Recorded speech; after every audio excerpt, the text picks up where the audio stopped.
Being frugal is a journey, and some days we are rocking it.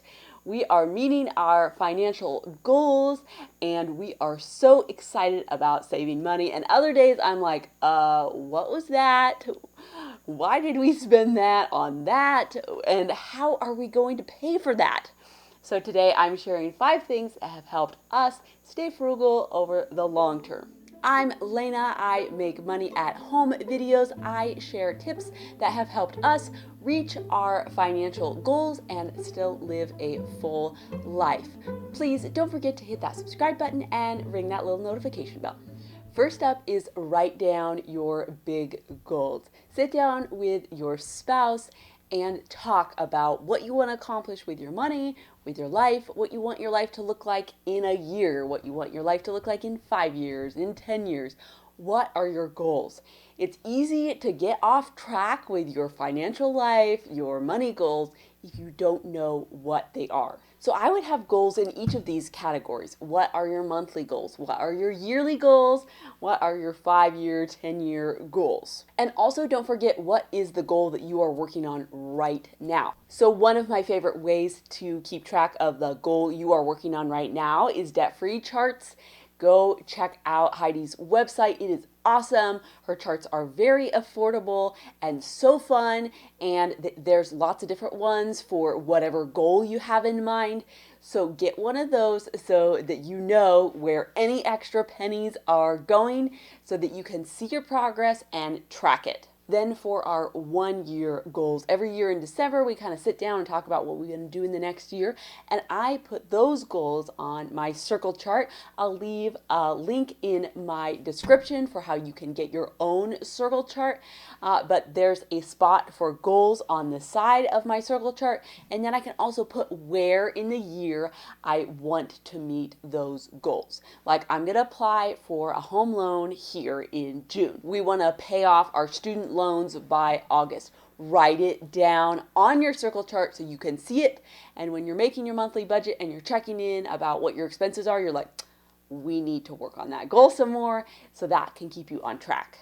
I do not have a fabulous way to keep track of those 5-year or 10-year goals. Mostly it just goes on a piece of paper, and me and my husband, we just daydream about what we are hoping for. And then as we're thinking about each individual purchase, as we're going through our days, does this get us closer to where we want to be in 10 years? The next thing that helps us stay frugal over the long term is thinking through our purchases all the way and thinking of what consequences they may have. This is kind of unfun, but hear me out. This has helped us so much. Okay, so perhaps you are dreaming of a new car and you have set your eyes on this one, like me. This Denali XL. Oh, it's so beautiful. This would be like a dream come true for me. So it's so tempting to want to buy this, but I want to think through, what would this mean financially for us? Okay, so it says it's a good price at 50 grand. This is a nice big car with all the creature features, and it's 50 grand. So Auto Trader has this whole calculator about how you can do this. So I want to follow through and figure out exactly how much my monthly payment would be and how that would affect my life. So I'm saying that I have a trade-in value of $1,000. Our SUV now has over 300,000 miles on it. Okay, a down payment of 10 grand. Okay, do I have $10,000 laying around to spend on a car? That's a question. We're looking at $776 a month. So I am going in my budget. I am making a new line item in my spreadsheet, and I'm seeing how that would change our budget.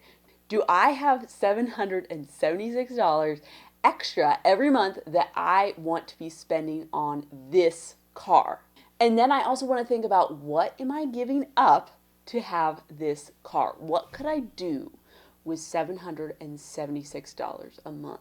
Mostly what I'm thinking about right now is, how much money does it take to go to Disneyland? Okay, so let's say that it costs about $4,000 to go to Disneyland. Drop in the comments what's your go-to vacation destination. But for me, obviously, it's Disneyland. So if I got to spend that $776 on anything I wanted, I could pay for a trip to Disneyland in 5 months. So in less than half a year, I could use that car payment to go to Disneyland. So we could go to Disneyland twice a year, or we could have that car.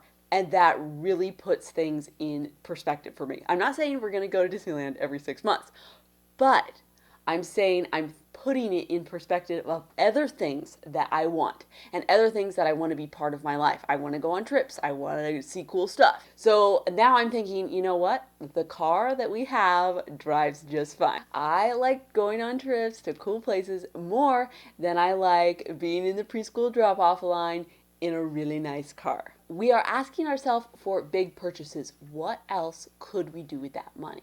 The next way that we try to stay frugal is by being aware of lifestyle creep.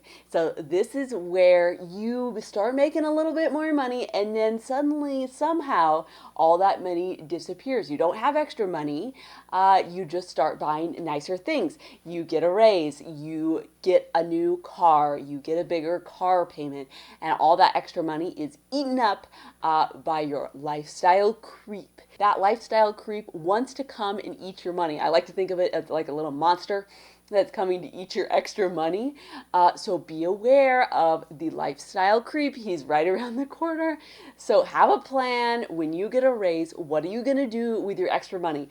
And have that plan before you get the raise. Because as soon as you get the raise, you're going to be like, oh, we're making so much more money, we can go buy the things. And also remember that lifestyle creep happens to everyone. It's not just you, it's not something unexpected, it's happening all over. The creep has gotten us. The next thing that helps me stay frugal is that I know my temptations. Know yourself and know what's gonna get you. What buttons are easy for you to push when you are feeling down that cost you money. For me, my big temptation is often a Portland leather purse. If you've seen my Portland leather video, you've seen some of my collection. And I just love all Portland Leather's products. And of course, they're not free and they're kind of a splurge. But that's where it gets me is I'm not feeling frugal right now or I'm having a bad day. I should just order something pretty, maybe in honey because I don't have that color yet. Or did you see this new bag they came out with? Or did you know that they make shoes now? That's kind of like an intersection of my two loves, purses and shoes. Now they're all on one site. Oh no. And this is partly where our blow budget comes in and helps us out. Me and my husband both get blow money every single month and we get to spend that however we wish. So if I am feeling down, I can spend my blow money to my heart's content on whatever silly thing that I want to. If my husband just wants to go get fast food because he feels like it, that's totally his business because he's got that blow money and we're kind of ready for that emotional rainy day that can make us impulse spenders, but we do have a limit on that impulse spending by the fact that our blow budgets are not unlimited. Another one of my guilty pleasures is books. Do I have 20 books that I haven't read on my bookcase? Yes, I do. But did you know that they've come out with new things that I should buy? Share in the comments what is your guilty spending pleasure. And lastly, turn savings into a game. Put a positive spin on savings and being clever and getting a good deal. So I needed a new coat for winter. I needed one of those hip length coats and I was so proud of myself because my old coat lasted for 8 years and now it has a hole in it. But I'd say that 8 years for a coat is pretty good. I wore it every single year and I am cold a lot, so I wore it a lot, but it's toast.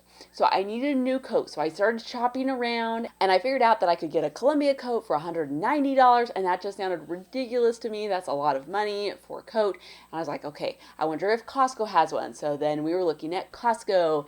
Then I found this awesome coat at Marshall's when I was shopping with my sister and it was only $80.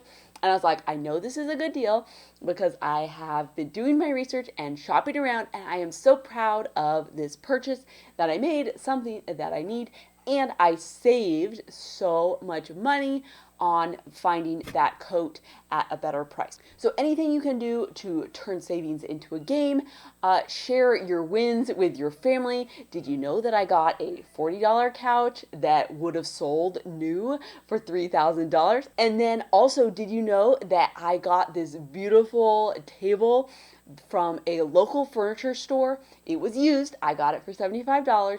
And then I recovered the seats. I got some fabric from Hobby Lobby. So I have this beautiful wood table that I got for $75 plus the cost of fabric. So we are sharing these wins with each other, and we are celebrating the ways that we've been able to save money, and that encourages us to stay the path and not give up. Make it cool to save money. Share in the comments what helps you stay frugal. What tips can you share with us? Thank you so much for watching this video. Don't forget to like and subscribe. Hope to see you in the next one. Bye for now.